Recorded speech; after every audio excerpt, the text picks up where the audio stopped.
Assalamualaikum warahmatullahi wabarakatuh. Kembali lagi bareng Bang Joy di channel Situs Misteri. Bagaimana kabar kalian hari ini teman-teman? Semoga selalu sehat, diberi keselamatan, dan dimudahkan segala urusannya, juga diberi kelimpahan rezeki. Oke, untuk kali ini Bang Joy akan menceritakan sebuah kisah yang diambil dari Twitter, dari tulisannya Dioseta.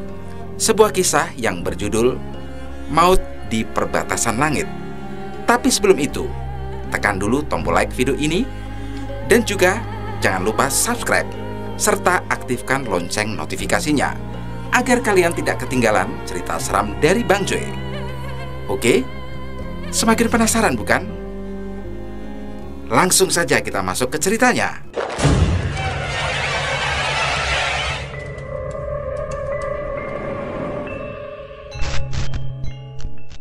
Sudah cukup jauh kami berjalan menyusuri kabut untuk menjauhi desa. Ada rasa yang mengganjal setiap mengingat kesedihan Wulan saat aku meninggalkannya. Entah apa yang akan terjadi dengannya saat ini. Apakah benar ia bisa melepaskan kepergianku? Masih mikirin Wulan ya? Ucap Tiwi memecahkan lamunanku. Mau jujur apa enggak? Balasku iseng. Udah, nggak usah dijawab. Udah tahu jawabannya? Sok tahu. Lagi mikirin kamu tahu. Aku mencoba menggiring pemikiran tentang Tiwi akan Wulan. Semoga saja dia tidak berpikir kalau aku jatuh hati pada Wulan. Walaupun sebenarnya kejadian tadi benar-benar membekas untukku. Nggak usah gombal. Nggak mempan sama gua. Aku pun tertawa sambil mengacak-ngacak rambut Tiwi untuk membalas omongannya. Ya udah kalau belum mempan, nanti dicoba lagi ya. Balasku. Mas Firman dan yang lain mendengar perbincangan kami sambil berjalan di depan. Mereka lebih berpengalaman dalam mendaki dariku. Jadi seharusnya mereka mampu untuk mencari jalur yang benar. Wah, ada yang cinlok nih. Hihihi. Ledek Mas Firman sambil menoleh ke arah kami. Nggak gitu mas. Nih si Galang aja yang kesurupan demi tidung belang. Bantah Tiwi. Iya juga nggak apa-apa kok. Kalaupun iya, nggak apa-apa juga kok. Kalau suka, lebih baik langsung ngomong. Kita kan nggak pernah tahu apa yang akan terjadi sama kita ke depannya kan? Jangan sampai nyesel. Tambah Mas Sugi. Ya, tapi nggak sama Tiwi juga Mas Sugi. Sekarang aja jatah bakwan saya di warung udah sisa sedikit gara-gara dia. Gimana kalau sampai pacaran? Balasku lagi. Dengan spontan Tiwi langsung mencubit pinggangku hingga wajahku terlihat kesakitan. Udah, jalan aja yang bener. Nggak usah banyak ngoceh. Aku menggaruk kepalaku yang heran dengan tingkah Tiwi. Walaupun begitu, aku memang suka dengan wajah jutek Tiwi yang memang cukup lucu. Lambat laun kami merasa kabut semakin menipis. Jalur yang kami lewati mulai terlihat jelas dengan bebatuan besar yang mulai terlihat lebih banyak dari sebelumnya. Tapi tetap saja kami masih merasa ada sesuatu yang memperhatikan kami dari jauh. Masnya sebelum ke desa tadi ngelewatin hutan juga? Tanyaku sambil membuka percakapan dengan Mas Firman. Iya mas, ngeri banget di sana. Masnya juga? Balasnya dengan mengernyitkan dahinya. Aku mengangguk dan berjalan sedikit mendekat ke arah mereka. Iya, kalau nggak ada hantu pendaki tadi, mungkin saya sama Tiwi sudah kenapa-kenapa di sana. Balasku. Mas Firman dan yang lain bisa keluar dari hutan itu karena ngikutin hantu pendaki itu juga? Tanya Tiwi. Mas Firman tidak langsung menjawab. Ia malah saling bertatapan dengan kedua temannya itu. Enggak, kita nggak ketemu hantu pendaki sama sekali, jawab Mas Ibnu. Terus gimana caranya bisa keluar dari hutan itu? Tiwi terlihat penasaran.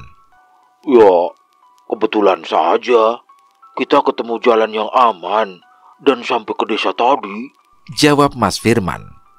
Entah mengapa aku merasakan ada sesuatu yang disembunyikan oleh mereka bertiga. Walau begitu, aku tidak ingin berpikir lebih jauh. Setidaknya dengan keberadaan mereka, kami lebih aman melanjutkan perjalanan. Perjalanan di malam hari termasuk cukup berat untukku. Padahal sebenarnya, medannya tidak terlalu sulit. Aku khawatir lampu senterku tidak cukup hingga kami mencapai tempat yang aman. Shh. Mas Firman yang berjalan di depan tiba-tiba berhenti dan meminta kami untuk tenang. Aku penasaran dengan apa yang ada di depan kami dan perlahan menyusul ke depan. Sekali lagi, makhluk itu muncul di hadapan kami. Kali ini sosok perempuan berbaju putih lusuh dengan wajah pucat menghadang kami di tengah jalan. Tubuhku merinding melihat sosoknya yang setengah melayang memperhatikan kami dari depan sana. Mungkin sosok ini yang banyak disebut orang dengan nama kuntilanak.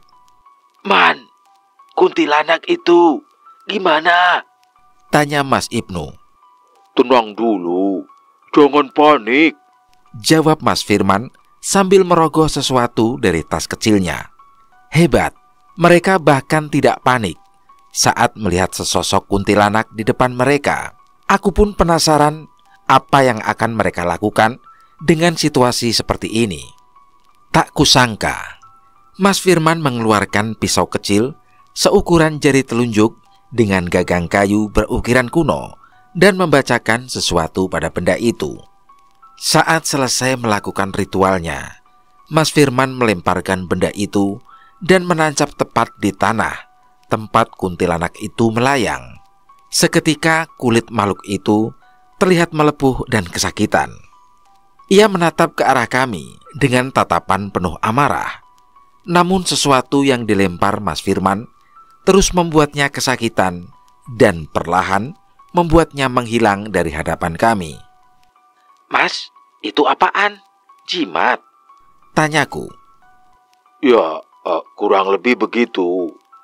Udah lanjut aja, jangan sampai tuh setan balik lagi, ucap Mas Firman yang mengambil kembali pisau kecil miliknya itu dan kembali melanjutkan perjalanan.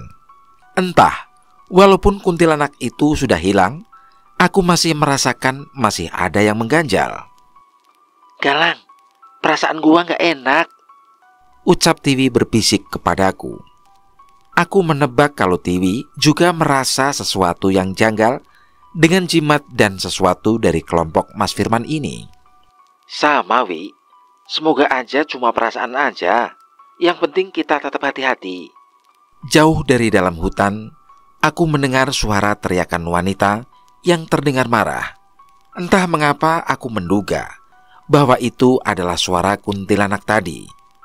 Suara itu terdengar menjauh dan mendekat seolah tanpa arah. Mas Firman pun sepertinya segera menyadarinya dan menoleh ke beberapa bagian hutan. Ia tidak berkata apa-apa dan tiba-tiba mempercepat langkahnya. Mas Sugih dan Mas Ibnu merespon Mas Firman dan segera mengikuti kecepatannya. Kami pun melangkah dengan lebih cepat sambil menahan rasa lelah kami.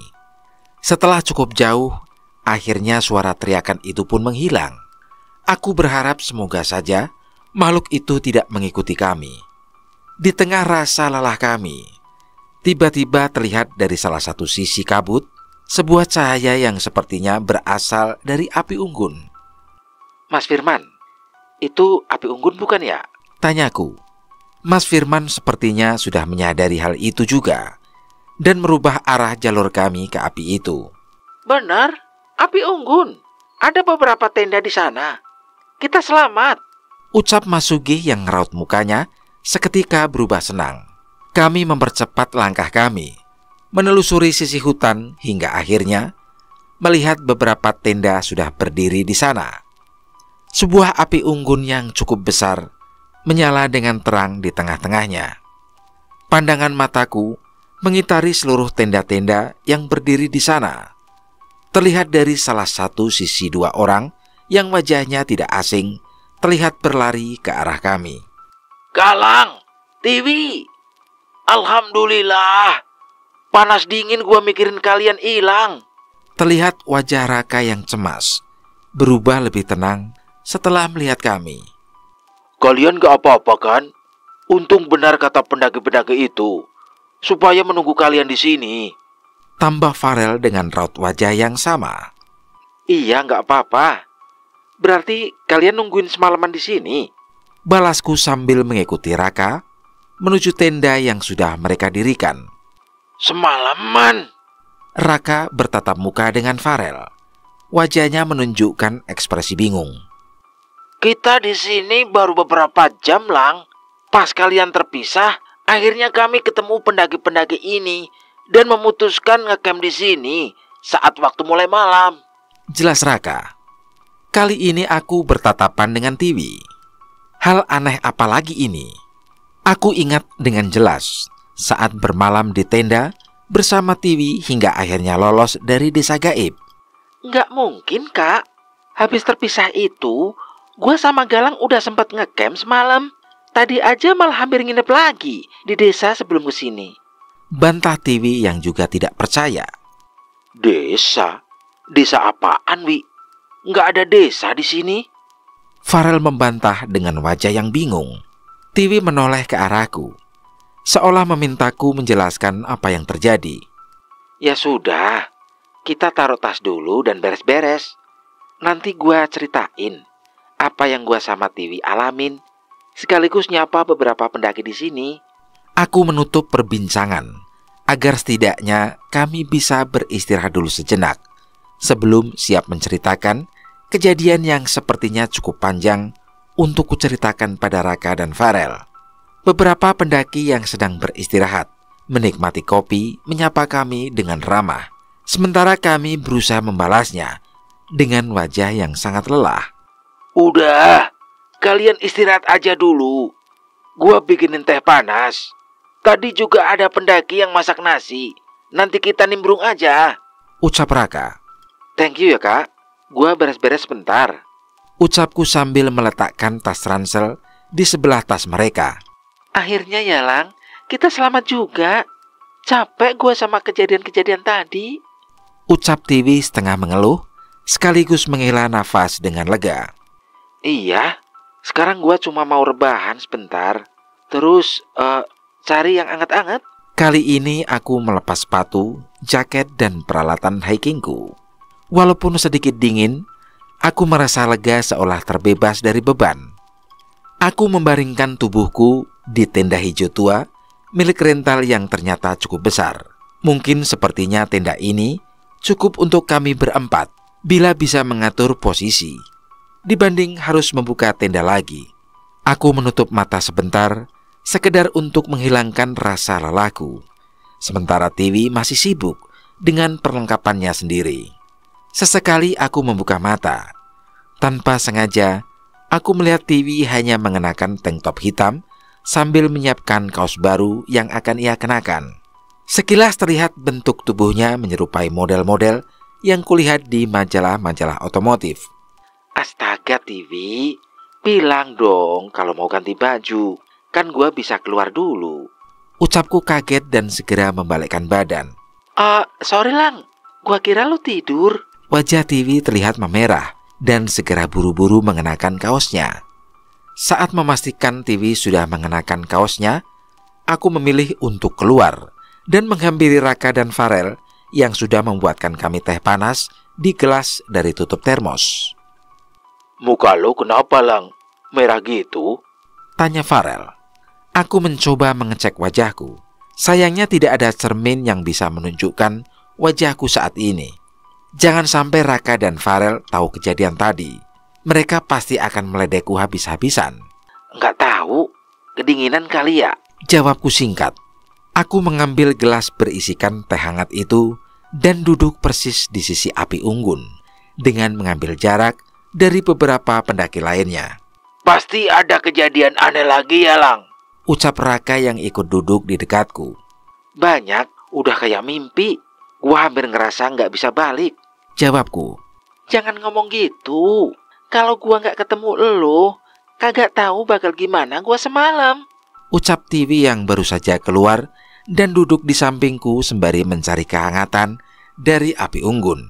Malam itu kami habiskan dengan menceritakan tentang hal yang aku alami bersama TV. Awalnya mereka sedikit meledek saat mengetahui kami sempat bermalam berdua. Namun ekspresi mereka berubah saat aku bercerita tentang sosok mengerikan yang melewati tenda kami di malam hari, hingga tersesat di hutan dan berakhir di desa gaib. Aku tidak menceritakan sama sekali tentang Wulan kepada mereka. Aku sangat berharap semoga saja kisah tentang Wulan bisa tertinggal di sana tanpa harus kuceritakan kepada siapapun. Pendaki yang datang bareng kita tadi juga tersesat di desa gaib. Mungkin besok sebelum ngelanjutin perjalanan, kita samperin dulu mereka untuk sekedar pamit. Ajakku pada TV. TV mengangguk dan menyeruput tehnya. Sebenarnya dibanding rasa legaku saat sampai di sini, sesuatu yang membuatku lebih tenang adalah melihat TV sudah berada di tempat yang aman. Setelah selesai menceritakan kejadian yang kami alami, kami mulai kembali ngobrol ngalor ngidul seperti biasa. Sumpah, keberadaan mereka berdua adalah obat paling ampuh untuk kami yang hampir trauma dengan kejadian yang kami alami. Tenda jadul kayak begitu masih ada yang make ya, Kak? Di tengah santainya pembicaraan kami, tiba-tiba TV mengomentari tenda yang digunakan oleh Mas Firman dan kawan-kawannya, yang memang terlihat model lama yang harus dibangun secara manual. Cukup lebih merepotkan dibanding tenda lipat yang kami gunakan. Mungkin mereka memang benar-benar pengen mendalami camping yang sebenarnya, Wi. Nggak kayak kita yang nyari yang serba praktis. Balas Farel. Nasi dan telur dadar, itulah menu kami malam ini dengan nasi yang kami dapat dari pendaki lain dan menggoreng telur menggunakan kompor portable yang kami bawa. Semoga saja besok kami sudah bisa sampai puncak dan turun dengan selamat hingga perbekalan kami cukup hingga sampai di base camp. Malam pun semakin larut. Kali ini aku berharap bisa istirahat dengan pulas tanpa ada gangguan dari makhluk-makhluk seperti kemarin. Api unggun perlahan mulai meredup. Kami sempat menawarkan TV untuk mendirikan tenda terpisah, namun ia menolak dengan alasan takut terjadi hal-hal mengerikan lagi. Akhirnya kami pun masuk ke tenda dan mengambil posisi untuk tidur dengan posisi TV di ujung, dibatasi dengan tas. Walaupun sebenarnya aku percaya tidak ada salah satu pun dari kami yang berniat tidak baik pada TV. Tak butuh lama untuk TV hingga tidur. Aku sedikit melamun memikirkan beberapa kejadian yang kualami. Mungkin apabila ada yang celaka di antara kami, pasti akulah yang paling bersalah. Udah, Lang. Nggak usah banyak dipikirin. Banyak doa aja, biar perjalanan kita besok lancar. Ucap Farel sambil memejamkan matanya. Iya, Rel, bener. Balasku yang juga segera menutup mata untuk melepaskan lelahku. Suara rintik hujan terdengar di sekitar tenda kami. Di tengah tidurku samar-samar, aku mendengar suara dari tempat TV, seolah sedang melakukan sesuatu. Aku merasa seperti ia bergerak mendekat ke arahku. Merasa penasaran, aku pun mencoba membuka mata. Dan tiba-tiba, wajah TV sudah ada di atasku sambil tersenyum. Ia terlihat mengenakan kaos ketatnya dan menatapku seolah ingin memelukku. Saat mengetahui aku terbangun, ia meletakkan telunjuknya di depan bibirnya, seolah memintaku untuk tidak berisik. TV, lu ngapain? Tanyaku yang masih tidak tahu harus berbuat apa. TV tersenyum manis dengan sesekali menggodaku dengan tatapan matanya. Bukan TV, aku Wulan. Aku tidak mengerti dengan apa yang TV ucapkan. Jelas ia adalah TV. Tapi sepertinya saat aku melihat senyumannya, seketika aku teringat senyuman Wulan saat ia menari menggodaku di panggung. Galang, bangun, Lang. Raka, bangun. Terdengar suara Farel sambil menggoyangkan tubuhku. Seketika aku tersadar, sosok Tiwi yang sebelumnya berada di atasku menghilang seolah kejadian tadi hanya mimpi. Aku mengecek posisi Tiwi dan ia masih tertidur dengan posisi sama persis seperti saat tadi. Apaan itu, Lang? Ucap Farel dengan wajah yang menengadah ke sekitar tenda di mana berbagai siluet bayangan terlihat melayang di sekitar tenda kami.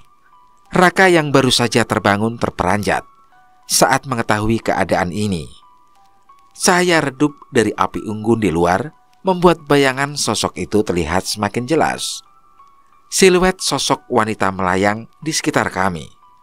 Terkadang benda seperti bola api juga terlihat melintas diikuti dengan keberadaan makhluk besar dengan cakar yang panjang. Ini yang lo ceritain, Lang? Tanya Farel. Aku menggeleng dengan keringat dingin mengucur deras dari tengkuku. Bukan seperti ini. Mereka berbeda, ucapku. Mendengar suara kami, Tiwi pun terbangun. Seketika juga wajahnya terlihat pucat dan mendekat ke arah kami. Tenang dulu, Tiwi. Sekarang kita nggak cuma berdua. Nggak usah takut, ucapku mencoba menenangkannya, walaupun tidak tahu apakah ucapanku akan berguna untuknya. Tak lama setelahnya, rintik hujan membasahi sekitar tenda kami, persis seperti mimpiku tadi. Api unggun pun padam dengan perlahan dan menyisakan kegelapan di sekeliling kami. Nyalain senter, Kak? Tanya Farel.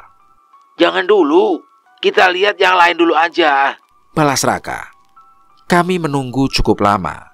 Tanpa ada cahaya dari luar, bayangan-bayangan tadi tidak lagi terlihat. Namun entah bagaimana, aku seperti masih merasakan keberadaan mereka dari sini. Kita cek kondisi di luar, sambil memberi kode lampu ke tenda pendaki lain, ajak Raka sambil menyiapkan senter dan bersiap keluar. Aku bersiap mengikuti Raka dan membantunya membuka resleting pintu tenda. Mengerikan. Tempat kami bermalam saat ini tidak lagi seperti bagian hutan yang kosong dengan pepohonan, melainkan sebuah tempat yang ramai dengan keberadaan berbagai makhluk halus yang berlalu lalang. Kita harus bagaimana, Lang? Apa kita bakal selamat kalau hanya diam di tenda? Tanya Farel dengan wajah yang semakin pucat. Aku menggeleng. Beberapa makhluk di sekitar kami seolah mengelilingi tenda satu persatu, seolah mencari sesuatu.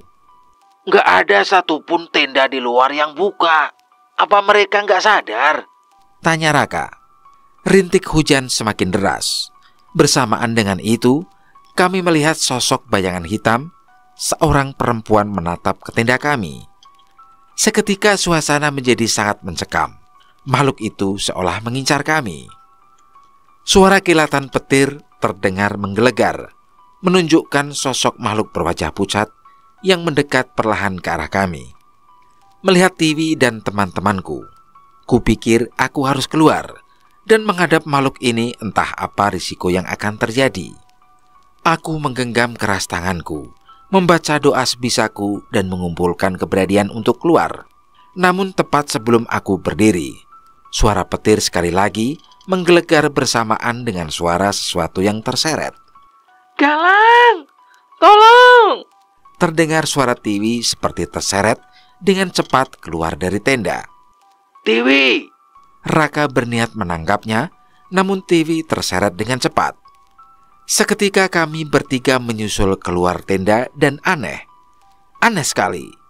Sosok Tiwi sudah tidak terlihat bersamaan dengan sosok yang bergentayangan di sekitar tenda kami. Hanya rintikan hujan yang tersisa, tanpa memberikan petunjuk kemana Tiwi pergi. Aku segera kembali ke dalam tenda, mengambil lampu senter dan perlengkapanku.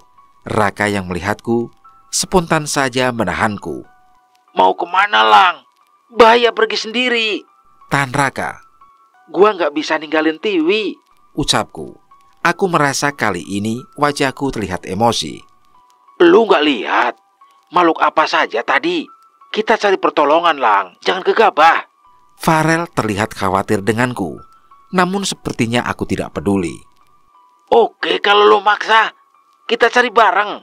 Jangan sampai ada yang terpisah lagi di antara kita. Ucap Raka tanpa melepaskan tangannya dari lenganku. Untuk kali ini aku setuju. Tubuhku sudah bergetar, membayangkan apa yang akan terjadi pada Tiwi di luar sana bersama makhluk-makhluk itu. Satu hal yang kujanjikan dalam hati, saat aku berhasil menemukan Tiwi lagi, tidak akan lagi kubiarkan dia terpisah atau celaka lebih jauh dari ini. Di tengah rintik hujan, kami menyusuri hutan dan pepohonan sekitar tenda. Sesekali kami berlari kecil setiap melihat ada pergerakan yang terkadang hanyalah serangga hutan. Tiwi, Teriak Raka. kalau dengar suara kita, balas Wi. Teriak Farel menyusul. Sayangnya tidak ada satupun balasan dari gelapnya hutan di sekitar kami. Tubuhku tak berhenti bergetar, merasa kesal karena tidak dapat menjaga Tiwi setelah sampai di tempat ini. Berkali-kali kami mengelilingi hutan di sekitar, namun hanya jurang dan jalur yang tidak kami kenal yang kami temui. Nggak bisa. Kita nggak bisa begini, Lang. Kita harus cari bantuan. Ucap Raka. Aku tidak dapat berpikir jernih. Tidak ada yang salah dari ucapan Raka. Namun aku pasti akan gelisah bila hanya harus menunggu. Kalian cari bantuan. Gua cari petunjuk di sekitar sini. Jawabku. Jangan nekat, Lang. Enggak, gua nggak bakal jauh-jauh. Nyalain penerangan di dalam tenda supaya terlihat dari jauh. Balasku. Farel dan Raka yang sangat khawatir pun saling menoleh menyepakati keputusan itu dan segera meninggalkanku. Tanpa mengelur waktu, aku pun mencoba mencari ke hutan sekitar, berharap menemukan petunjuk di sini. Aku hampir putus asa, hujan pun semakin deras membasahi tubuhku saat ini. Mungkin bila saat ini aku menangis, tidak akan ada satupun yang menyadarinya dengan seluruh air hujan yang sudah memenuhi seluruh wajahku ini. Tiwi, lu harus selamat. Harapku dalam hati. Perlahan cahaya kilatan petir menerangi sekitar hutan disusul dengan suara menggelegar. Sekilas terlihat sosok seseorang berdiri cukup jauh di tengah-tengah hutan di hadapanku. Aku mengarahkan senterku ke sana. Di antara pepohonan yang tinggi, seseorang berdiri terpatung di tengah derasnya hujan. Tiwi, Aku berusaha memastikan apakah seseorang yang berdiri di sana memanglah Tiwi. Dengan mempercepat langkah, aku menghampiri sosok itu dan semakin jelas bahwa wanita yang berdiri di tengah hujan itu adalah Tiwi. Lang, dingin, Lang. Tiwi terlihat kedinginan memeluk bahunya di tengah derasnya hujan yang mengguyur kami. Astaga, Tiwi. Kenapa lu malah hujan-hujanan di sini? Ucapku sambil mencopot jaketku dan bersiap memasangkannya pada bahu Tiwi. Namun yang terjadi benar-benar sesuatu yang tak pernah kupikirkan. Seketika Tiwi menyandarkan tubuhnya ke dadaku. Dingin, Lang. Peluk gua. Ucap Tiwi. Aku mulai tidak tahu harus berbuat apa. Yang ku tahu saat ini Tiwi kedinginan dan sebisa mungkin aku ingin membuatnya hangat. Saat ini tubuh Tiwi berada di pelukanku. Sekilas aku melihat senyuman di bibirnya, seolah merasa nyaman. Ia membalas pelukanku dengan melingkarkan tangannya di pinggangku. Ini kedua kalinya aku bisa sedekat ini dengan Tiwi setelah di tenda kemarin. Ingin rasanya menghentikan waktu hingga aku bisa memeluknya lebih lama. Namun akal sehatku menghentikanku untuk segera mengajak kembali ke dalam tenda. Wi, kita balik ke tenda. Yang lain pasti khawatir. Ucapku. Tiwi tidak melepas pelukanku. Sebaliknya ia hanya menggeleng dengan wajah yang masih menempel di dadaku. Enggak mau. Gua mau terus begini. Ucap Tiwi dengan nada yang manja yang jarang sekali ku dengar. Raut muka bingung terpampang di wajahku. Namun sekali lagi akal sehatku membuatku melepas pelukanku dari Tiwi. Sudah, Wi, kita kembali. Ucapku sambil menarik tangan Tiwi. Namun sayangnya Tiwi tetap bertahan di tempat dan tidak mau meninggalkan tempat itu. Aku kembali menoleh ke arah Tiwi. Kali ini wajahnya terlihat kesal, jauh berbeda dari biasanya. Kenapa, Lang? Bukannya kamu suka sama TV? Ucapnya. Maksud lu apa sih, Wi? TV melepaskan jaketku dan menjatuhkannya ke tanah. Tak hanya itu, tingkah lakunya semakin aneh. Ia mulai memasang senyum yang menggoda ke arahku dan memegangi bagian bawah kaos yang ia kenakan. Tadi kamu suka kan ngeliat aku seperti ini? TV menanggalkan bajunya hingga hanya meninggalkan tank top hitam yang menutupi tubuhnya dan celana jeans ketat yang ia kenakan. Lu gila, Wi. Ucapku yang jelas merasa aneh dengan tingkah laku TV. Tidak menjawab ucapanku, TV malah semakin tersenyum dan menatapku dengan senyuman manjanya. Tuh kan, kamu suka. Muka kamu sampai merah loh. Ucap TV yang mendekat ke arahku sambil menyentuh hidungku. Memang tidak dapat kupungkiri, aku mengagumi bentuk tubuh TV dalam pakaian ini. Tidak munafik, aku adalah pria normal yang pasti tergoda dengan hal ini. Apalagi ini adalah TV, sosok perempuan yang selalu kusayangi dalam diam. Aku tidak dapat berkata apa-apa saat TV menempelkan tubuhnya padaku dan meletakkan kedua tangannya di pipiku. Aku seperti terhipnotis, tidak bisa memalingkan diri dari wajah cantiknya yang tidak pernah kuakui bahwa aku selalu memikirkan wajah itu. Tanpa terasa di tengah derasnya hujan, TV mulai berjinjit dan menempelkan bibirnya ke bibirku. Hujan saat itu hampir tidak terasa saat bibir kami saling bertautan. Tangan TV kembali melingkar di pinggangku dengan tanganku yang mulai membalas pelukannya dengan mengusap rambut TV sembari terus menikmati rintikan hujan itu. Saat aku membuka mata, aku melihat tubuh TV yang terlihat kedinginan dengan pakaian yang ia kenakan. Aku melepas pelukannya dan memintanya mengenakan kembali pakaiannya. Anehnya, ia malah menolak dan mundur. Enggak mau. Mas Galang suka sama TV yang seperti ini kan? Ucapnya. Entah mengapa aku mulai tersadar. Mulai ada yang aneh dari cara TV berbicara. TV? Kamu bukan TV? Aku mencoba memastikan dengan hati-hati siapa sosok yang ada di hadapanku saat ini. Akhirnya Mas sadar. Ucapnya sambil tersenyum. Ini Wulan, Mas. Ucapan itu membuatku bingung. Namun aku ingat sekali senyuman yang dilemparkan kepadaku saat itu. Itu adalah senyuman Wulan yang sama sekali tidak bisa kulupakan. Wulan, kamu apakan TV? Tanyaku. Wanita ini kan yang Mas Galang suka? Mulai saat ini, Wulan mau jadi TV. Biar Mas Galang terus memperhatiin Wulan. Ucapnya dengan bangga. Saat itu seketika air mata menetes di mataku. Karena ketertarikan Wulan kepadaku, ia sampai tega merasuki TV yang sudah pasti akan membahayakan nyawanya. Mendengar ucapanku, wajah Wulan berubah, mulai kehilangan senyumannya. Kenapa, Mas? Wulan sudah seperti yang Mas Galang mau.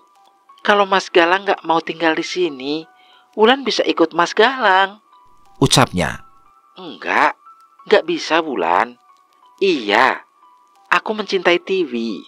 Tapi TV dengan seluruh kelebihan dan kekurangannya. Sikap bawelnya, rusuhnya, rakusnya, dan tingkah lucunya yang nggak bisa aku lupain. Balasku. Wajah Wulan terlihat kecewa, seolah mulai terlihat marah. Dia nggak mencintai Mas Galang. Dengan adanya Wulan, TV bisa jadi milik Mas Galang. Wulan masih mencoba membujukku. Aku menggeleng dan mencoba menjelaskan bagaimana perasaanku sebenarnya. Mas gak peduli. Mataku mulai berkaca-kaca. Mas gak peduli apa TV juga sayang sama Mas atau enggak. Melihat TV senang, melihat TV bawel, melihat dia gak sakit, Mas udah seneng. Mas memang selalu berharap semoga seseorang yang mendampinginya adalah orang yang memang pantas. Kali ini mata Wulan ikut berkaca-kaca. Namun sepertinya emosinya mulai tersulut. Ia mulai menangis dan menatapku dengan kesal. Kalau Mas gak mau sama Wulan, lebih baik perempuan ini juga mati. Seketika aku panik dan segera mendekat ke arahnya. Spontan aku memeluk tubuh Tiwi. Jangan Wulan, jangan. Mas mohon, jangan sakiti Tiwi. Ucapku dengan tubuh yang gemetar takut dengan apa yang akan dilakukan Wulan pada Tiwi. Seketika tubuh Tiwi terkulai lemas dan terlihat sosok Wulan berdiri tak jauh dariku. Ia masih mengenakan pakaian penari, namun sedikit lebih lusuh dan riasan yang terlihat lebih dewasa. Suara gamelan kembali terdengar. Di belakangnya berdatangan sosok-sosok makhluk halus penunggu hutan ini yang seolah bersiap menunggu perintah Wulan. Aku menatap sekitar hutan ini, berbagai pocong, roh gentayangan, dan beberapa hewan berwujud aneh sudah menatap kami dengan wajah yang mengerikan. Seketika mata Tiwi yang sedang tidak sadar terbuka dan melotot dengan mengerikan. Tubuhnya seolah bergetar kesakitan menahan sesuatu. Hentikan Wulan, jangan sakiti Tiwi. Ucapku. Sudah terlambat, Mas. Mereka akan merasuki tubuh Tiwi hingga ia tidak lagi bisa bernafas. Ucapnya dengan wajah penuh dendam. Aku menangis jadi-jadinya sambil memeluk Tiwi yang tak terlihat tersiksa.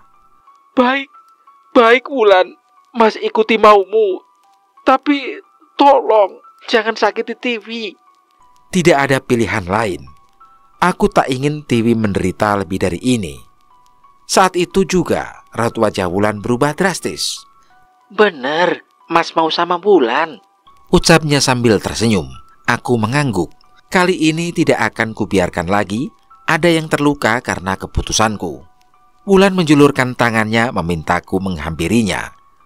Aku pun membaringkan Tiwi di tanah dan menyelimutinya dengan jaketku dan segera menghampiri Wulan. Saat itu juga Wulan memelukku sambil tersenyum seperti seorang anak kecil yang mendapatkan apa yang diinginkannya. Aku melihat tubuh Tiwi mulai tenang dan sosok makhluk di sekitar Wulan mulai menjauh. Melihat hal itu, aku pun membalas pelukannya, berharap semoga ini adalah pilihan yang terbaik. Cukup lama Wulan memelukku, namun lambat laun ekspresinya berubah dan melepaskan tubuhku. Ini nggak sama seperti saat Mas Galang meluk Wulan kemarin. Ini nggak sama seperti saat tadi Mas meluk Tiwi tadi. Aku tidak mengerti dengan apa yang ia maksud. Mas nggak sayang sama Wulan? Tanyanya. Mas sayang, jawabku. Wulan menggeleng, wajahnya terlihat sedih. Ini nggak adil, ucapnya. Aku mulai mengerti apa yang ia maksud. Rupanya ia merasakan rasa yang berbeda saat aku menjadi miliknya dengan paksaan. Kali ini ia kembali menangis. Makhluk di sekitar kami kembali muncul, seolah bersiap melampiaskan emosinya. Namun dengan sigap, aku segera mendekati Wulan dan menyentuh kedua pipinya dan mengusap air matanya. Wulan, apa kamu tahu? Sebelum Mas mulai mencintai Tiwi, Mas sudah lebih dahulu mencintai tempat ini. 2.910 meter di atas permukaan laut, Merapi, ucapku. Wajah Wulan terlihat bingung. Tapi Wulan tahu, saat ini Mas semakin mencintai tempat ini. Walaupun setelah semua kejadian yang Mas alami. Semua itu karena ternyata di Gunung Merapi ini ada kamu. Mas gak akan pernah bisa lupa indahnya tarian Wulan di desa kemarin, yang semakin membuat Mas tidak bisa melupakan tempat ini. Wulan mengusap air matanya kembali. Satu hal yang Mas gak bisa pungkiri, Mas akan selalu mencintai Merapi. Gunung Merapi tempat di mana Wulan tinggal, dan apapun yang terjadi, Mas pasti akan terus kembali ke sini. Mata Wulan berkaca-kaca, seolah menangkap maksudku. Mas janji akan terus kembali ke tempat ini? Tanya Wulan. Aku mengangguk dan kali ini wajah Wulan tersenyum, walaupun dengan matanya yang masih berkaca-kaca. Kalau begitu, Wulan akan terus menjaga tempat ini, supaya Mas Galang gak bosan untuk kesini. Kali ini senyum Wulan terlihat tulus. Terima kasih ya Wulan. Saat ini Wulan seperti Merapi buat Mas Galang, yang punya tempat spesial di hati Mas Galang, dan gak akan pernah Mas Galang lupain. Perasaanku membawaku untuk mendekat ke wajah Wulan dan mengecup keningnya. Seketika Wulan memelukku dan menangis dengan terisak. Namun sepertinya kali ini ia bisa menerima perasaanku sepenuhnya. Hujan mulai berhenti. Wulan pun melepaskanku dan menghilang perlahan. Ia mengatakan bahwa setiap aku kembali ke Merapi, aku akan selalu menemukannya dimanapun ia berada. Mas Galang hati-hati ya. Pendaki di desa tadi sudah dikutuk oleh Merapi. Jaga jarak dari mereka. Terdengar suara Wulan samar-samar menghilang di kegelapan malam. Aku tidak mengerti maksudnya, namun dari hal aneh yang kurasakan, sepertinya aku akan mengikuti saran Wulan. Aku menghampiri Tiwi memakaikan bajunya dan jaketku dan membangunkannya perlahan. Wajahnya terlihat bingung dengan apa yang terjadi. Ini di mana, Lang? Tanya Tiwi bingung. Nggak jauh dari tenda. Gua ceritain nanti. Yang penting kita balik ke tenda dulu. Jawabku. Tiwi berdiri dan memegangi kepalanya. Walaupun begitu, ia tetap berjalan mengikuti arahanku. Tadi gua kesurupan ya? Tanya Tiwi. Aku mengangguk, namun aku tidak menjelaskan lebih panjang hingga akhirnya tiba lagi di tenda, tempat kami seharusnya beristirahat.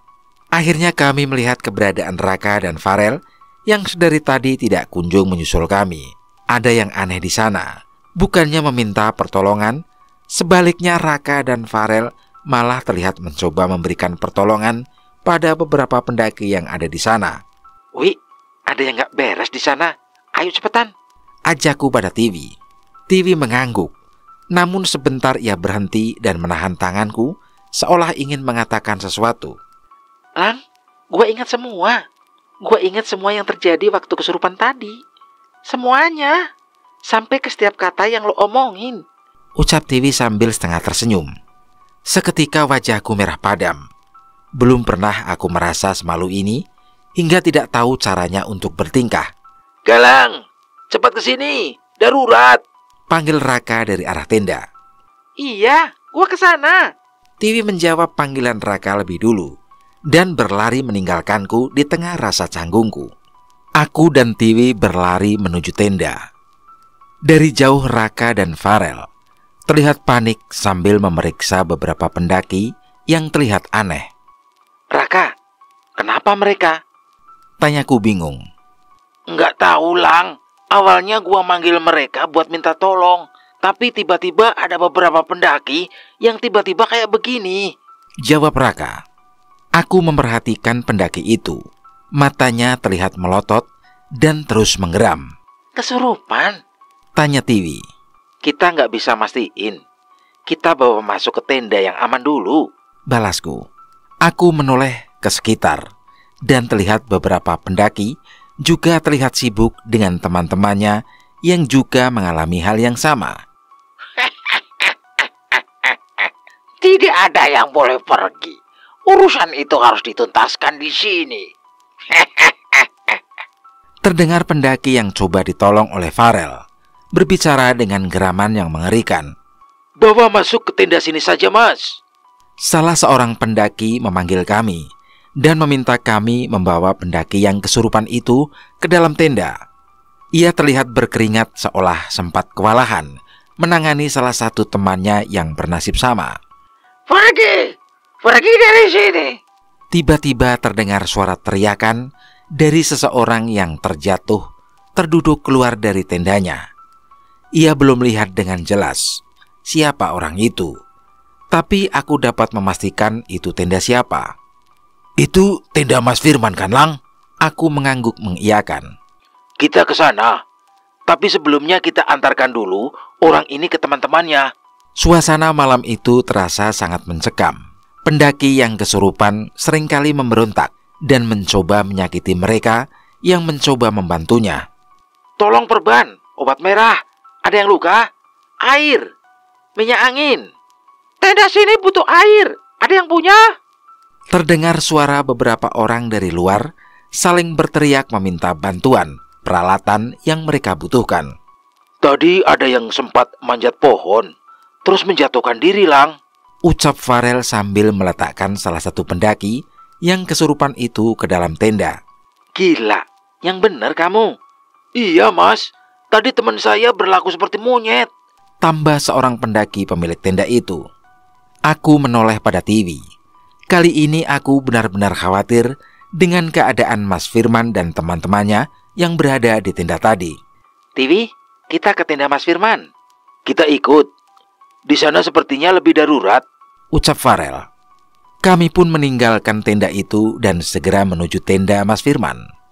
Di ruang tenda terdengar suara alunan dan doa-doa dan ayat suci yang dibacakan para pendaki untuk menenangkan teman-teman mereka yang dalam gangguan makhluk halus. Itu Mas Sugih. Ia terlihat tersiksa dengan wajah penuh amarah dan mata yang melotot melihat ke dalam tenda. Di belakangnya ada Mas Ibnu yang mati-matian menahannya. Mas Ibnu, Mas Sugih, kenapa? Teriakku yang segera menghampirinya dan membantu menahan tubuh Mas Sugih. Sama seperti yang lainnya, Lang. Kalian semua jangan mendekat ke tenda dulu. Firman lagi mencoba menghentikan makhluk itu, peringat Mas Ibnu. Seketika kami menjaga jarak dari tenda itu. Namun rasa ingin tahu membuat kami mencari posisi untuk mengintip apa yang terjadi di dalam tenda itu. Mas Firman, ia menggenggam kembali sebuah pisau kecil seukuran telunjuk itu di tangannya dan terus membaca sesuatu yang lebih seperti mantra dibanding sebuah doa. Dan di hadapannya itu, aku benar-benar tidak menyangka akan melihat sosok itu lagi. Makhluk berbentuk wanita yang melayang di tengah-tengah tenda dengan wajah penuh darah dan kulit yang melepuh. Oh, kuntilanak itu mengejar kita? Tanyaku. Dia mau balas dendam dengan perbuatan Mas Firman tadi? Tanya Tiwi. Raka dan Farel menatap kami seolah tidak mengerti apa yang kami tanyakan. Namun Mas Ibnu terlihat setengah ragu untuk menjawab kami. Makhluk itu mengadang kami tadi, bukan tanpa alasan. Makanya Firman terpaksa mengusirnya dengan jimatnya agar kita bisa pergi, jawabnya. Apa? Alasan apa yang membuat makhluk itu mengadang kita? Tanyaku. Mas Ibnu menggeleng. Saya nggak tahu. Tapi kalau dia sampai bisa membawa sebanyak ini makhluk itu ke sini, pastilah sesuatu yang tidak wajar, ucapnya. Tidak seperti tadi. Kali ini Mas Firman terlihat kesakitan, seperti ada sesuatu yang menyiksanya. Tak berapa lama terlihat darah bermuncratan dari mulut Mas Firman. Setan brengsek, keluh Mas Firman di hadapan kuntilanak yang terus tertawa itu. Spontan aku mendekat dan bersiap mengeluarkan Mas Firman dari dalam tenda untuk menyelamatkannya. Namun sepertinya Mas Firman belum mau menyerah. Ia membaca mantranya lagi dan melemparkan pisau jimat miliknya ke sosok kuntilanak itu. Kali ini benda itu menembus tubuh makhluk itu dan terbakar bersamanya. Suara mengerikan dari makhluk itu menggema ke seluruh hutan hingga beberapa pendaki keluar memastikan apa yang terjadi. Makhluk itu terlihat tersiksa dengan api yang membakarnya, namun terus menatap tajam ke arah Mas Firman. Mampus kamu setan brengsek, umpat Mas Firman yang terlihat puas. Akhirnya makhluk itu menghilang, diikuti dengan sadarnya para pendaki yang kesurupan tadi. Mas Sugih pun juga perlahan mendapatkan kesadarannya. Buat api unggun, kita kumpul di tengah. Terdengar suara salah seorang pendaki berteriak dari luar. Mungkin mereka ingin membahas permasalahan ini dengan semuanya. Jangan ceritakan kejadian di dalam tenda, ucap Mas Firman. Iya, jangan sampai yang lain ikut terlibat, tambah Mas Ibnu. Aku mengerti maksud mereka.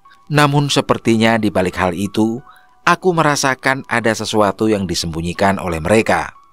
Laporan kondisi teman-teman yang kena serangan. Seorang pendaki yang terlihat senior seperti memimpin pertemuan itu. Untuk memastikan apakah ada korban, aku menceritakan mengenai Tiwi yang ditarik ke tengah hutan dan akhirnya selamat. Mereka tidak bertanya lebih jauh dan menganggap kejadian itu memiliki sebab yang sama dengan yang terjadi pada mereka. 2 orang di tenda saya sudah sadar. 1 orang di tenda saya luka ringan. Sudah dilakukan pertolongan pertama. Satu persatu perwakilan tenda melaporkan kondisi saat ini. Beruntung tidak ada satupun korban jiwa saat itu. Namun raut wajah trauma terlihat di sebagian wajah pendaki itu. Apa ada yang melanggar pantangan? Atau sesuatu yang memicu kemarahan penunggu di sini? Tanya orang itu lagi. Semua saling menatap. Namun tidak ada satupun yang berbicara, seolah mereka memang tidak tahu penyebab mengapa makhluk-makhluk itu menyerang mereka. Aku menatap ke arah Mas Ibnu dan Mas Sugi, dan mereka menutup mulutnya rapat-rapat dan tidak merespon apapun. Akhirnya kejadian tadi dianggap sebagai teguran dari penghuni hutan ini. Kami saling memberi himbauan untuk menjaga sikap dan terus berdoa untuk melindungi diri dari makhluk tak kasat mata di sekitar kami. Galang, gua masih ngerasa nggak aman, ucap Raka. Sama, pingin cepat-cepat pergi gua, tambah Farel. Aku melihat kondisi Tiwi yang masih lemas dan basah dengan guyuran hujan. Di satu sisi sepertinya kami pun masih kelelahan. Gua ngikut kalian aja deh. Mau tetap di sini atau lanjutin perjalanan? Jawabku yang sudah bingung dengan apa yang harus diperbuat. Raka dan Farel pun melihat kondisi kami dan sepertinya mereka juga butuh istirahat dengan semua yang baru terjadi. Kita prepare aja, istirahat dulu. Besok pagi langsung cabut, ucap Raka. Kami yang sudah kelelahan serentak setuju dengan keputusan itu. Dengan segera kami saling bergantian mengganti dengan pakaian kering dan mengobati luka-luka kecil di tubuhku dan Tiwi. Setelahnya sekali lagi kami kembali ke posisi tidur seperti tadi. Namun Raka terlihat tidak mengambil posisi tidur dan tetap duduk di tenda. Kenapa kak nggak tidur? Tanyaku. Kalian istirahat duluan aja. Perasaanku masih nggak enak. Biar gue jaga dulu, ucap Raka. Aku dan Farel saling bertatapan seolah setuju dengan inisiatif Raka. Bener tuh Lang, kita gantian jaga aja. Barang-barang udah di-prepare. Kalau ada kejadian yang sekiranya bahaya, kita bisa segera pergi, ucap Farel. Setuju. Thank you Raka. Nanti kita gantian jaga. Bangunin aja nanti, ucapku. Udah, sana istirahat. Lo juga Wi. Muka lo yang paling pucet. Jaga stamina kalian.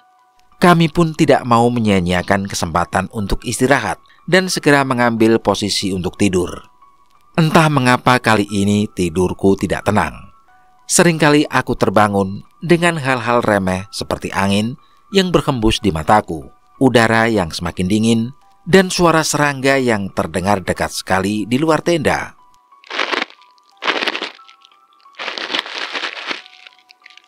Samar-samar aku mendengar suara seperti sesuatu yang diseret. Tak hanya itu, kali ini aku mendengar suara tawa makhluk seperti kuntilanak seolah melayang di sekitar tenda kami. Aku teringat suara itu dan seketika aku dan Tiwi bangun secara bersamaan. Galang, suara itu, teriak Tiwi. Raka yang masih terbangun terlihat kaget dengan tingkah lakuku dan Tiwi. Raka, itu makhluk yang lewat di tenda kami saat tersesat kemarin, ucap Tiwi. Tidak mungkin kami lupa. Suara itu adalah suara makhluk mengerikan, seperti manusia-manusia dengan tubuh yang busuk berjalan menyeret benda seperti jasad manusia. Kita pergi sekarang, sebelum mereka mendekat, ucapku. Kami segera membangunkan Farel dan segera mempersiapkan perlengkapan kami dengan cepat. Tepat saat kami keluar, sudah terlihat makhluk-makhluk yang tidak asing itu mendekat ke arah camp kami. Tolong! Terdengar suara teriakan dari tenda Mas Firman. Namun anehnya tidak ada satupun pendaki dari tenda lain yang bangun. Aku berinisiatif mencoba menghampiri tenda Mas Firman, namun tiba-tiba aku terhenti dengan sosok kuntilanak dengan sebelah wajahnya yang rusak melayang menghadangku. Kalian tidak usah ikut campur, ucapnya dengan wajah penuh amarah. Saat itu juga aku terjatuh di tanah, tak mampu menahan rasa takutku dengan apa yang terlihat di hadapanku. Kali ini makhluk yang muncul di hadapanku jelas berbeda dengan makhluk lainnya, seolah ia adalah salah satu penguasa di tempat ini. Kalian sudah ditandai oleh jin wanita itu. Tapi kalau kalian masih menghalangi kami, menghabisi manusia biadab itu. Kalian juga akan bernasib sama. Suara itu terdengar sangat mengerikan saat itu. Jin wanita? Apa yang dimaksud itu, Wulan? Manusia biadab.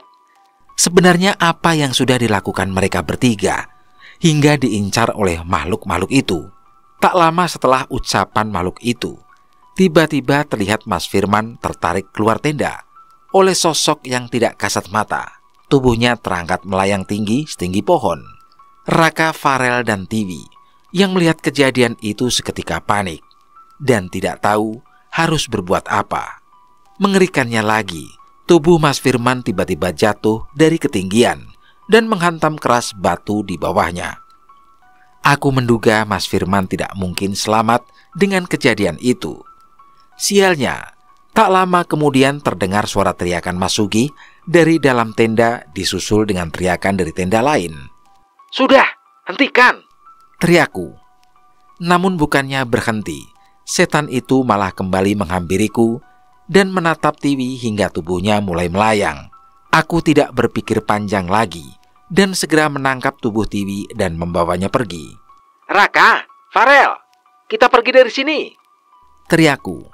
Tapi yang lain bagaimana? Tanya Raka yang bingung dan beberapa kali menoleh ke arah pendaki lain. Ini di luar kuasa kita. Kita pasti mati jika tetap di sini.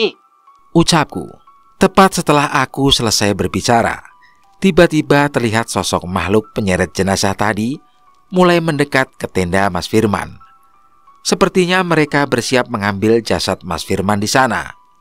Melihat itu tidak ada keraguan lagi di mata Raka dan Farel, dan segera mengikutiku pergi meninggalkan tempat camp yang sudah bersimbah darah itu. Kami berlari secepat mungkin, hanya dengan membawa ransel kami dan meninggalkan tenda kami di sana. Nyawa kami benar-benar tidak sebanding bila harus membela entah kesalahan apa yang mereka perbuat. Kami berlari cukup jauh. Suara teriakan terdengar semakin meronta dari arah tenda. Ingin rasanya aku menutup telinga untuk tidak mendengar suara mengerikan ini. Sekali saat kami berhenti dengan kelelahan kami, rasa penasaran membuat kami menoleh kembali ke arah camp tempat asal suara teriakan yang masih terdengar saat ini. Mengerikan. Dari jauh terlihat beberapa tubuh manusia melayang, meronta, mencoba memberontak dari cengkraman makhluk tak kasat mata di sana. Secara bergantian, tubuh itu terbanting ke bawah hingga terlihat darah bermuncratan dari para pendaki yang sempat bertegur sapa dengan kami tadi. Seketika Tiwi memalingkan wajahnya, tak mampu menahan kengerian yang terlihat di depan matanya. Tak satu pun dari kami bisa berkata-kata melihat kejadian itu. Keberadaan kami yang bisa selamat sudah hal terbaik yang kami dapatkan saat ini. Kita doakan saja mereka. Semoga takdir Tuhan saja yang berkehendak untuk mereka.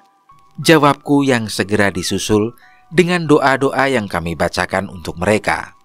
Aku membuka kompasku memastikan jalur yang kami lewati tidak kembali ke arah tenda maupun desa gaib kemarin.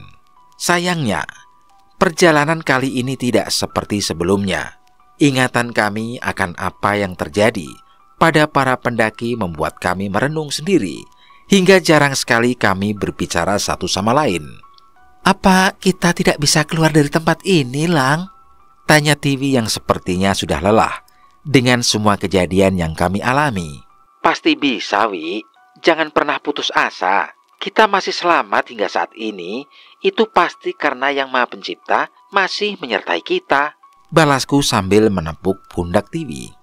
Tiba-tiba Farel berhenti dan wajahnya terlihat gusar. Atau jangan-jangan sebenarnya kita sudah mati?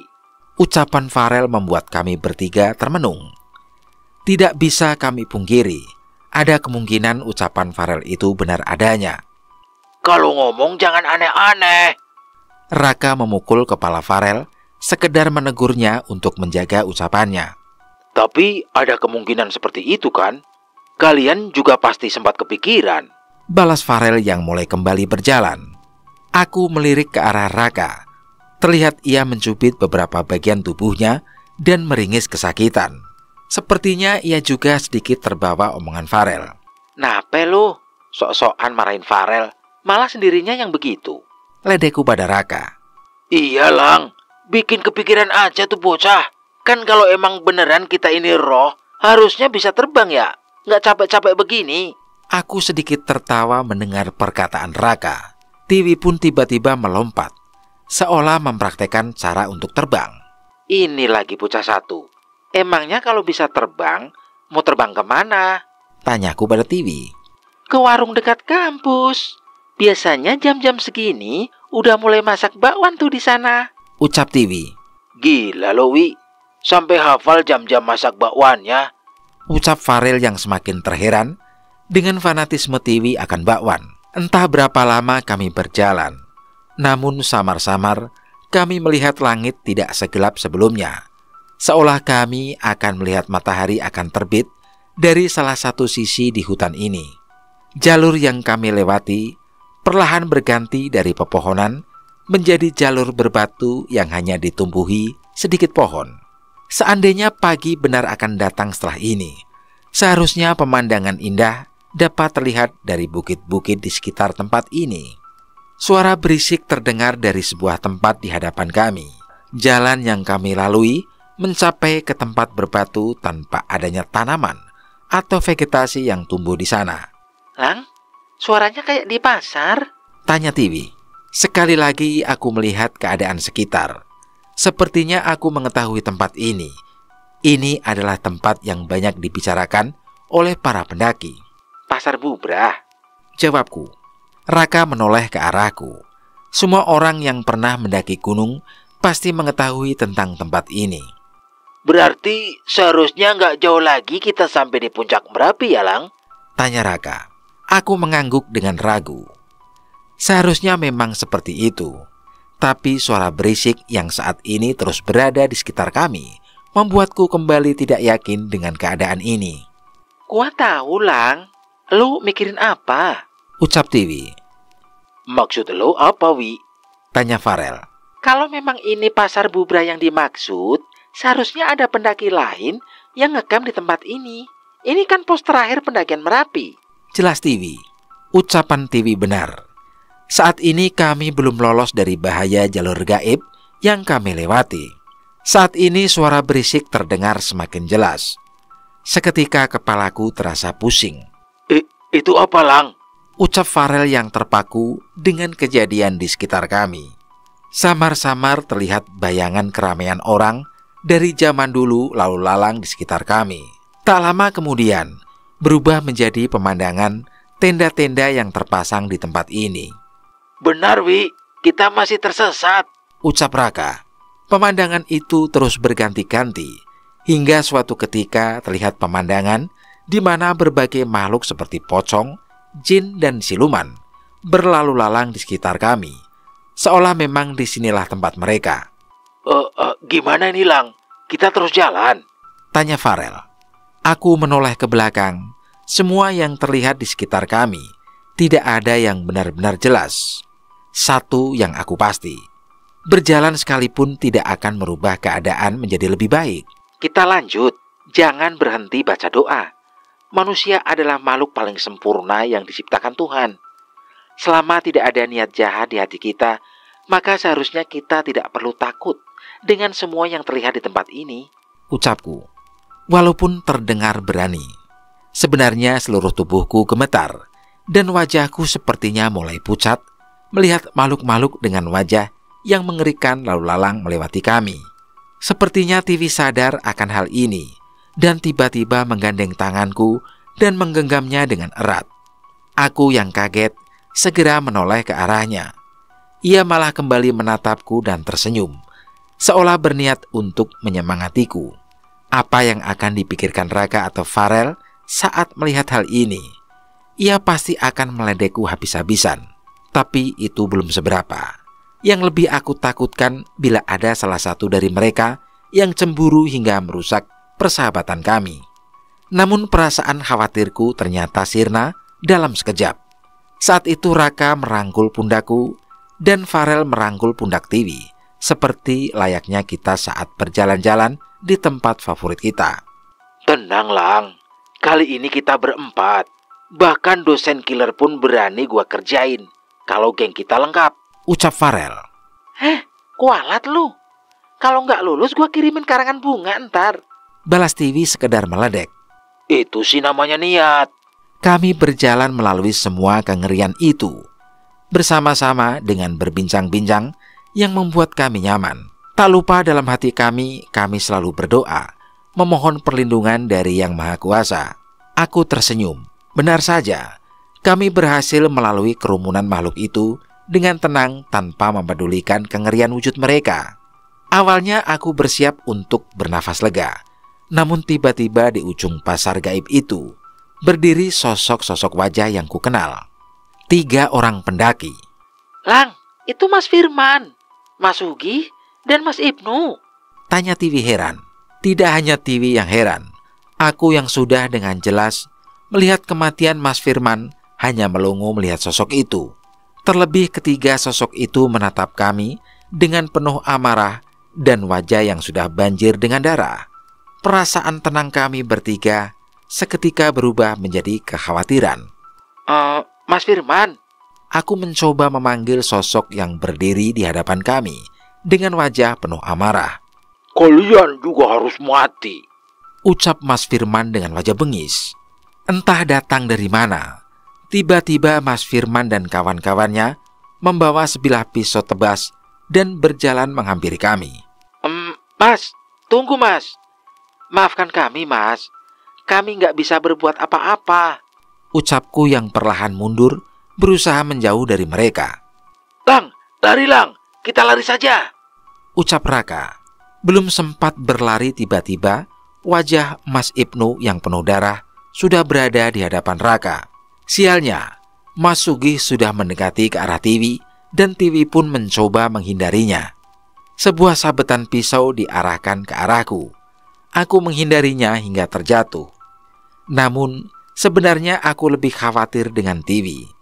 Beruntung Farel sudah berlari menghampiri Tiwi untuk menghentikan Mas Sugih. Aku tidak mengerti. Seandainya mereka sudah mati, bagaimana bisa mereka menggenggam pisau untuk mencoba membunuh kami? Seketika aku lengah hingga pisau itu berhasil membesat lenganku hingga darah segar menetes di pasir di sekitar kami. Saat itu juga aku tidak ragu bahwa sosok mereka memang bisa melukai kami. Tiwi, lari! Teriak Farel. Sayangnya tempat Tiwi berada saat ini didominasi dengan tanjakan yang tidak memungkinkan ia untuk melarikan diri dengan cepat. Saat Mas Sugih berhasil mementalkan Farel, ia segera bersiap menebas Tiwi dengan rasa dendam yang begitu terlihat di wajahnya. Tiwi pun mencoba menghindar, namun dengan posisinya saat ini, ia tidak dapat menjaga keseimbangan dan terpeleset. Aku tercengang melihat kejadian itu. Tubuh Tiwi pun terjatuh dan terguling-guling terjatuh di antara bukit-bukit batu yang ada di sekitar kami. Tiwi! Aku berteriak sekencang-kencangnya dan berlari ke arahnya. Tidak terlihat.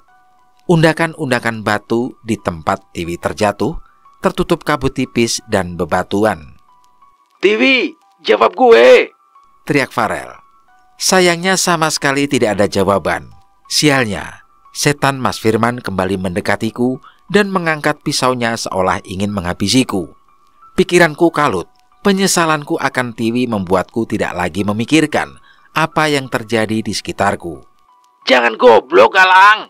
Tiba-tiba Raka mendorong tubuhku. Aku selamat, tapi serangan setan Mas Firman itu melukai bahu Raka. Jantungku semakin berdegup kencang dan merasa menyesal seandainya satu lagi temanku celaka. Raka, Farel, lari! Teriakku yang segera mengajak mereka berlari menjauhi ketiga makhluk itu. Tiwi, Tiwi gimana, Lang? Teriak Farel. Aku menghapus air mataku, berusaha merelakan Tiwi yang tidak dapat kutemukan di mana tubuhnya. Saat ini kedua temankulah yang menjadi prioritasku. Aku menarik tubuh Farel dan memaksanya menjauh. Raka yang lebih bisa berpikir jernih mengikutiku berlari menuju ke arah hutan. Belum sempat melangkah lebih jauh, tiba-tiba terlihat sosok makhluk yang muncul dari dalam kabut. Aku mengetahui sosok yang membawa ransel itu, si pendaki tanpa kepala. Kami bertiga berhadapan langsung dengannya. Raka dan Farel terlihat panik. Namun aku tahu sosok itu bukan sosok yang jahat. Makhluk itu melewati kami dan menghampiri wujud setan Mas Firman dan teman-temannya. Seketika Mas Firman terpaku, tidak dapat berkata apa-apa. Ia mencoba melampiaskan kemarahannya dengan mencoba menebaskan pisaunya itu ke makhluk tanpa kepala itu. Namun ia berkali-kali mengurungkan niatnya. Kami bertiga hanya terpaku melihat kejadian itu. Apa hubungannya antara pendaki tanpa kepala itu dengan Mas Firman dan yang lainnya? Tanyaku dalam hati. Terlihat satu lagi sosok muncul dari dalam kabut. Kali ini bukan sosok mengerikan, hanya sosok kakek tua biasa yang mengenakan baju Jawa biasa. Ia menoleh ke arah kami dan menghela nafas. Entah mengapa aku merasa bahwa kakek itu bukan orang jahat. Kakek siapa? Tanyaku. Kalian diam dulu. Balas kakek itu tanpa alasan. Ia berdiri tepat di sebelah pendaki tanpa kepala itu dan membacakan berbagai doa-doa yang cukup panjang. Saat itu Mas Firman dan yang lain terlihat kebingungan. Terlihat amarah mereka sedikit mereda, tidak seseram sebelumnya. Mereka masih milikku. Tiba-tiba terdengar suara kakek yang lain muncul di belakang Mas Firman entah dari mana. Samar-samar aku mengingat sosok itu. Itu adalah sosok kakek yang aku lihat di hutan terlarang, tempat di mana banyak jasad manusia tergantung. Kakek itu hanya menghela nafas. Kita masih belum bisa menyelamatkan mereka, Le. Ucap kakek itu pada roh pendaki tanpa kepala di sebelahnya. Aku tidak mengerti dengan apa yang ia maksud. Namun saat itu muncul sosok hantu wanita yang mengancam kami di tenda tadi dan berbagai sosok demit alas yang mencengkram tubuh Mas Firman, Mas Sugih, dan Mas Ibnu. Tidak, lepaskan. Pergi kalian semua. Teriak Mas Firman. Kedua temannya juga ikut memberontak. Namun kekuatan mereka sama sekali tidak ada apa-apanya dibanding berbagai sosok yang menariknya. Tak butuh waktu lama hingga sosok mereka bertiga terbawa oleh sosok-sosok mengerikan itu. Apa yang terjadi, Mbah? Tanyaku pada kakek yang menolong kami tadi barusan. Ketiga orang itu mengikat perjanjian dengan dukun setan penunggu hutan itu. Sudah bertahun-tahun belum ada yang bisa menyelamatkan mereka hingga sekarang. Jawabnya. Aku bingung dengan semua ini. Mengikat perjanjian bertahun-tahun.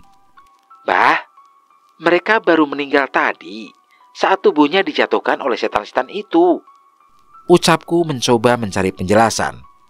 Kakek itu menggeleng. Yang kalian alami hanya perulangan yang terjadi pada ketiga kawanan itu. Mereka harus membayar apa yang mereka perbuat. Jelasnya. Jadi dari awal mereka memang bukan manusia? Tanya Raka. Kakek itu mengangguk. Kenapa mereka bisa ada di sini? Kenapa mereka berusaha mencelakai kami? Tanya Farel. Saat hidup, mereka mencari kesaktian di hutan itu dengan menumbalkan salah seorang temannya yang mereka perdaya untuk ikut dengan mereka. Dia dikorbankan oleh ketiga orang itu dengan menyerahkan kepalanya pada dukun sesat itu. Kakek itu menatap kepada sosok pendaki tanpa kepala yang menolong kami. Maksud kakek, pendaki ini teman mereka? Tanyaku. Kakek itu mengangguk lagi. Ia menceritakan bahwa saat perjanjian sudah mencapai batasnya, dukun hutan itu menagih nyawa mereka untuk menjadi pengikutnya di hutan itu. Rohnya hanya menjadi bulan-bulanan setan-setan yang berada di sana. Lalu dia, yang kalian sebut pendaki tanpa kepala ini, berkali-kali mencoba menolong roh ketiga temannya itu, namun tidak pernah berhasil. Jelasnya lagi. Tapi Mbah, di tempat kemah tadi ada banyak manusia, banyak pendaki yang mengalami nasib sama. Ucap Farel tidak percaya. Tidak ada manusia di sana. Memang itulah yang terjadi pada roh penasaran. Mereka selalu ingin mengulang hidup mereka, menggambarkan seolah itu terjadi lagi pada mereka. Namun keberadaan demit alas di sekitar sini selalu membuat mereka berakhir tragis. Jelas kakek itu. Mohon maaf ya Mbah, Mbak ini siapa? Tanyaku penasaran. Saya salah satu kuncen di salah satu desa. Panggil saja Mbah Dirwo. Ada pendaki yang menceritakan bahwa ia tersesat di desa gaib. Ia melihat ada pendaki lain yang masih ada di sana dan ikut menikmati jamuan dari desa itu. Ucap kakek yang ternyata bernama Mbah Dirwo itu. Berarti Mbah Juru Kunci Merapi? Tanya Farel, namun ia membalas dengan gelengan.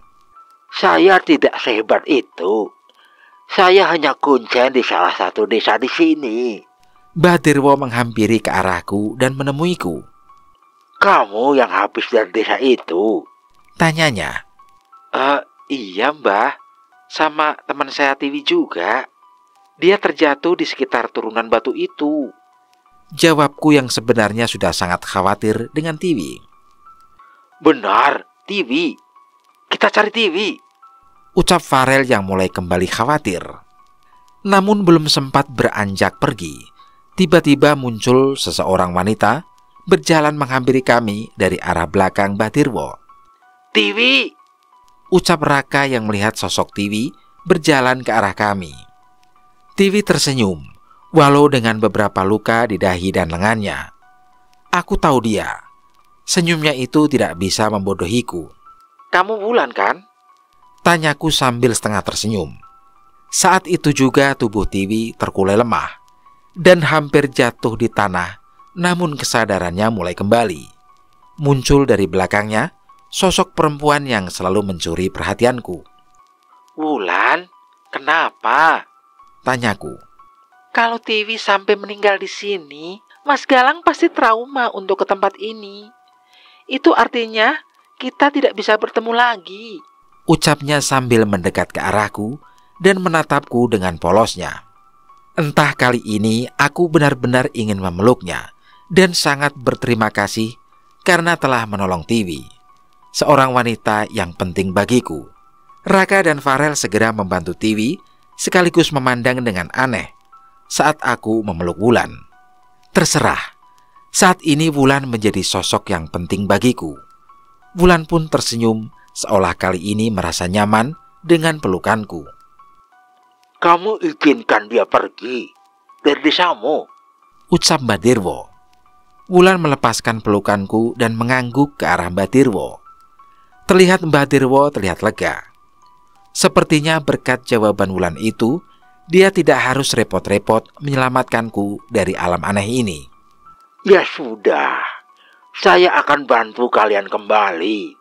Tapi buat Mas dan Mbaknya yang sempat tersesat di desa Wulan, ada konsekuensi yang harus kalian tanggung. Setidaknya itu jalan keluar terbaik. Ucap Mbah Dirwo. Nama saya Galang, Mbah. Ini teman saya, Tiwi. Konsekuensi apa yang harus kami tanggung, Mbah? Tanyaku. Belum sempat menjawab, Wulan datang menghampiriku dan menyentuh pipiku. Seharusnya Mas Galang dan Tiwi sudah menjadi bagian dari desa Wulan. Tapi pasti kalian bisa terbiasa. Tidak usah takut. Puncak gunung ini dijaga sama beberapa Pakde Wulan. Ucap Wulan mencoba menenangkanku. Aku masih tidak mengerti dengan apa yang ia ucapkan. Namun saat Mbah Dirwo membaca doa, tiba-tiba kabut tipis di sekitar kami menghilang. Beberapa tenda-tenda pendaki terlihat berdiri di tempat yang disebut dengan nama Pasar Bubrah ini. Lang, kita kembali Lang, kita selamat. Ucap Raka yang kali ini merasa yakin bahwa ini adalah alam manusia. Makasih ya Wulan, aku pasti akan kembali ke sini. Ucapku pada Wulan yang melangkah menjauh. Lu ngomong sama siapa Lang? Tanya Farel bingung. Wulan, dia masih di sini tuh. Jawabku. Farel melihat ke arah yang kutunjuk dan seperti tidak melihat apa-apa. Nggak ada siapa-siapa, Lang. Makhluk-makhluk tadi juga sudah hilang, ucap Farel. Seketika aku bingung. Aku masih melihat Wulan yang melangkah pergi, membelakangiku. Pendaki tanpa kepala itu pun masih berada tak jauh dari kami. Sepertinya ini konsekuensinya, Lang. Saat ini kita bisa melihat mereka, ucap Tiwi yang sepertinya membaca situasi ini. Mendengar ucapan Tiwi, aku pun panik. Benar saja, aku menoleh ke beberapa arah pepohonan dan terlihat makhluk hitam yang memandangi pendaki dari atas pohon. Satu sisi di dalam hutan juga terlihat beberapa roh melayang-layang di antara beberapa pohon. Ini seperti tadi. Hanya saja kali ini semua itu bersatu dengan apa yang terlihat di alam manusia. Lang, lu nggak apa-apa? Tanya Raka. Aku masih belum bisa menjawab. Namun Mbah Dirwo datang menghampiriku dan mengajak Tiwi mendekat. Ada yang bilang ini musibah. Ada yang bilang ini adalah anugerah. Semua ini bergantung pada kalian sendiri, ucapnya memberi nasihat. Apa tidak ada cara untuk mengembalikan kemampuan ini, Mbah? Tanyaku. Tidak ada. Semua ini takdir. Hanya ilmu ikhlas yang bisa membuat kalian menerima hal ini, jawab Mbah Dirwo. Aku dan Tiwi saat itu saling bertatapan. Kami tahu dengan jelas, hal ini harus kita terima sebagai bayaran atas keselamatan kami. Tak lama setelahnya, Mbah Dirwo kembali menuruni jalur pendakian dengan cepat tanpa alas kaki. Sekarang kita gimana, Kak?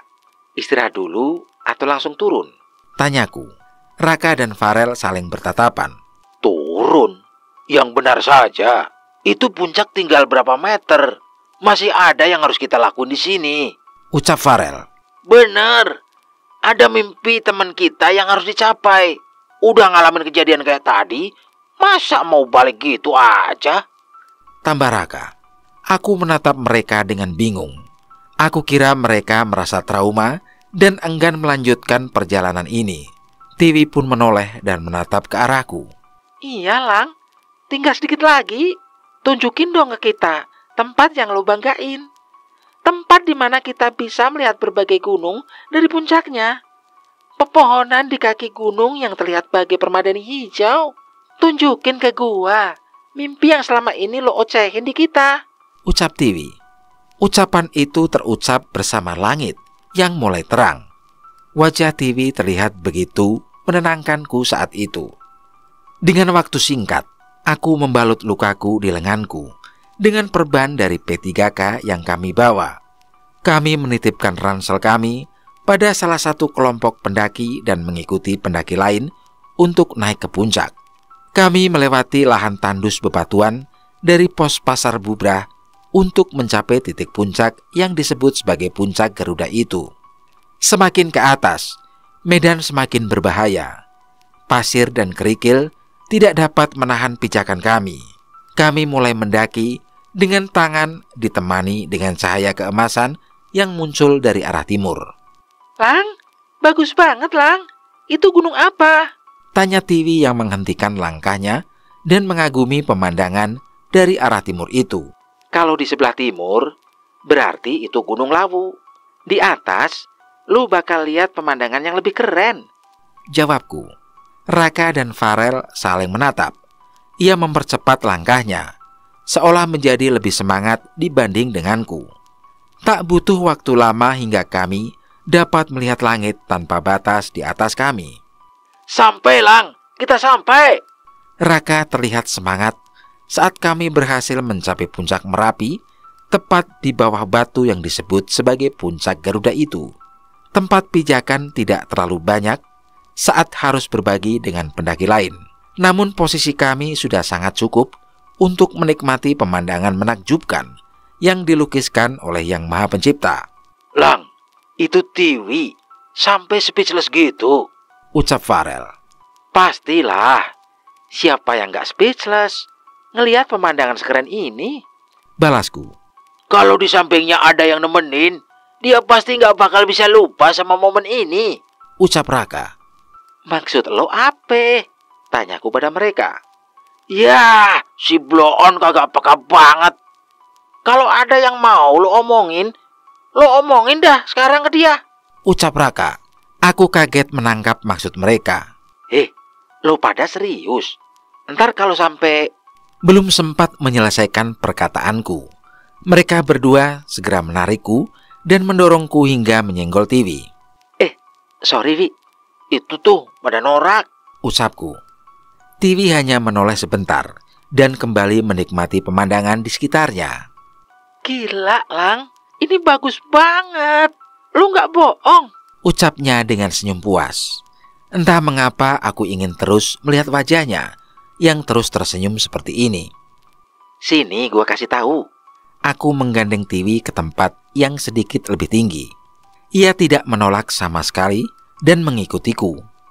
Bersamaan dengan itu, aku mengeluarkan kompasku dan sedikit mengintip ke arah mana kami menghadap. Kalau kita lihat ke arah utara, kita bisa melihat megahnya Gunung Merbabu. Lebih tinggi dari Merapi. Suatu saat, gua pasti juga akan ke sana, ucapku.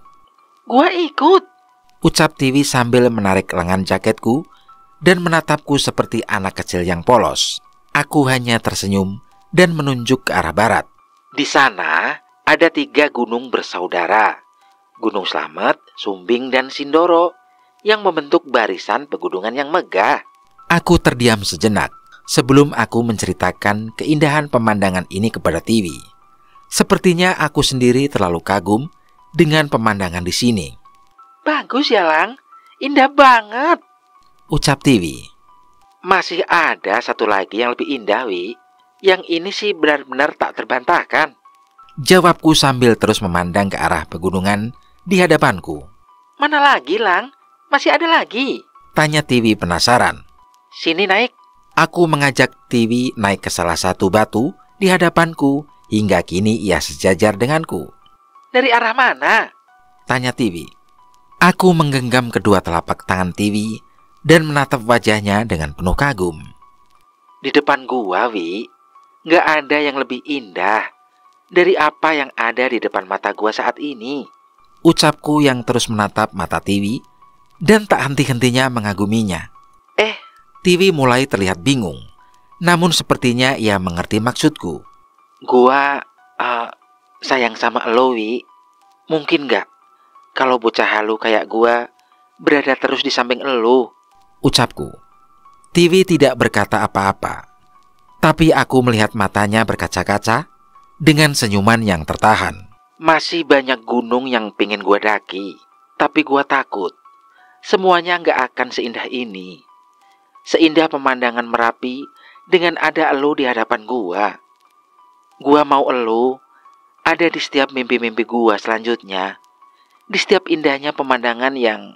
Belum sempat aku menyelesaikan ucapanku, tiba-tiba TV meraih pipiku dan menyentuhkan bibirnya ke bibirku yang masih ingin terus mengucapkan kekagumanku akan dirinya. Tangan TV bergetar, seolah menahan haru yang sudah sangat ingin ia lepaskan. Aku memeluk pinggang TV dan menutup mata. Perasaan ini sungguh sulit untuk kugambarkan. Sebuah kebahagiaan atas terbalasnya perasaan yang selama ini terpendam. Kini terbalaskan di perbatasan langit, sebuah gunung yang selalu menjadi mimpiku. Setelah berhasil mengendalikan tangisnya, TV melepaskan ciumannya dariku dan menatapku sambil menghapus air matanya. Galang bego, ucapnya sambil memukul dadaku. Lah, kok bego? Bikin nangis anak orang, ucapnya dengan tingkah yang lucu. Aku tidak tahu lagi harus berbuat apa. Tapi tak lama, terdengar sebuah langkah mendekat ke arah kami. Cie, langsung lupa sama kita berdua. Guda Farel. Gak ada yang lebih indah dari apa yang ada di depan mata gua saat ini. Raka mencoba memparodikan apa yang kukatakan barusan. Jelep, cewek mana yang gak baper anjir? Lu belajar ngegombal dari mana? Ajarin apa? Aku hanya tertawa bingung sambil menggaruk kepalaku. Enggak, mana bisa gua ngegombal? Jawabku. Lah terus tadi apa? Tanya Farel. Enggak tahu, Rel. muncul gitu aja waktu tadi gua ngeliat TV. Jawabku. TV menatapku lagi dengan senyum dan memelukku. Kali ini tanpa rasa canggung lagi. Sementara kedua temanku itu masih sibuk meledekku. Untuk Yang Maha Pencipta, terima kasih atas semua anugerah yang kau berikan padaku saat ini. Biarkan aku terus menjaga mereka. Menjaga Pratiwi Dwi Anandita, ciptaanmu yang terindah ini. Menjaga Abiraka Pradana dan Farel, teman-teman berharga yang selalu ada di setiap saat aku membutuhkan mereka. Dan menjaga megahnya alam Merapi ciptaanmu, yang membuatku semakin menghargai keberadaan mereka yang ada di sekitarku.